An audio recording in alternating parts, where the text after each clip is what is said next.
Bismillahirrahmanirrahim. Assalamualaikum warahmatullahi wabarakatuh. Saya Elsa Meswari dari 1A BKPI UIN Suska Riau ingin menjelaskan sedikit tentang pelaksanaan demokrasi yang pernah berlaku di Indonesia. Pelaksanaan demokrasi di Indonesia. Apa itu demokrasi dan bagaimana sih pelaksanaan demokrasi yang pernah berlaku di Indonesia? Nah, menurut Abraham Lincoln, demokrasi adalah pemerintahan yang berasal dari rakyat, oleh rakyat, dan untuk rakyat. Pelaksanaan demokrasi yang pernah terjadi atau berlaku di Indonesia itu ada beberapa periode. Yang pertama yaitu demokrasi liberal, yaitu pada tahun 1945 sampai 1959.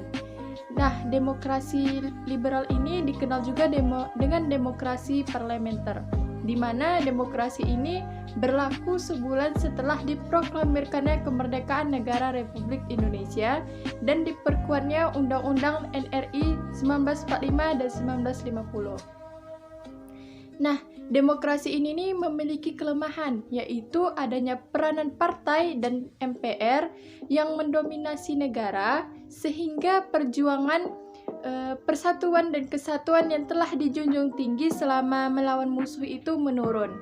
Yang kedua yaitu demokrasi terpimpin, periode 1959 sampai 1965. Nah, di demokrasi ini memiliki ciri yaitu dominasinya peranan presiden, terbatasnya partai politik, berkembangnya paham komunis, dan meluasnya peranan ABRI sebagai unsur dari sosial politik. Yang ketiga yaitu demokrasi Pancasila, periode 1965 sampai 1998. Nah, demokrasi ini muncul setelah gagalnya G30 SPKI. Ciri dari demokrasi ini adalah menonjolnya sistem presidensial. Dalam rangka untuk meluruskan kembali pelanggaran terhadap undang-undang, digunakanlah 3 landasan formal seperti Undang-Undang 1945, Pancasila, dan ketetapan MPR. Dalam hal tersebut, peranan presiden semakin mendominasi negara. Dalam praktik demokrasi ini, nama Pancasila hanya digunakan sebagai pengakuan politis, namun kenyataannya pelaksanaan tidak sesuai dengan nilai-nilai Pancasila. Yang keempat, demokrasi reformasi, yaitu periode 1998 sampai sekarang. Nah, demokrasi ini ditandai dengan lengsernya Presiden Soeharto yang menjabat selama 32 tahun. Pelaksanaan demokrasi pada masa ini, yang pertama yaitu diberinya kebebasan kepada pers sebagai ruang publik untuk berpartisipasi dalam rangka berbangsa dan bernegara. Yang kedua yaitu berlakunya sistem multipartai. Nah, di sini rakyat diberikan kebebasan untuk berserikat dan berkumpul serta memberikan aspirasi sesuai dengan politik. Demokrasi Pancasila. Nah, Indonesia menganut sistem demokrasi Pancasila sesuai dengan kepribadian bangsa Indonesia. Demokrasi Pancasila ini mengandung nilai-nilai moral yang terkandung di dalam Pancasila.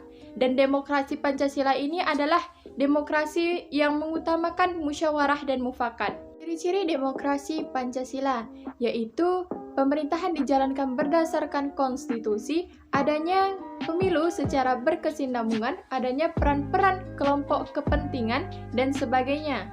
Pemilu wujud budaya demokrasi di Indonesia. Nah, Indonesia merupakan salah satu negara yang menganut sistem demokrasi. Demokrasi di Indonesia itu terwujud dari terselenggaranya pemilu. Pemilu adalah sarana pelaksanaan kedaulatan rakyat yang dilaksanakan secara langsung. Demokrasi sebagai sistem pemerintahan yang mengizinkan dan memberikan hak dan kebebasan kepada warga negara, serta mengambil keputusan dalam pemerintahan. Nah, demokrasi ini banyak terwujud dari pemilu. Nah, pemilu ini merupakan salah satu dari wujud demokrasi yang berlaku di Indonesia sampai sekarang. Sekian penjelasan dari saya, lebih dan kurang saya mohon maaf, semoga bermanfaat untuk diri saya dan semuanya. Wabillahi taufiq wal hidayah. Assalamualaikum warahmatullahi wabarakatuh.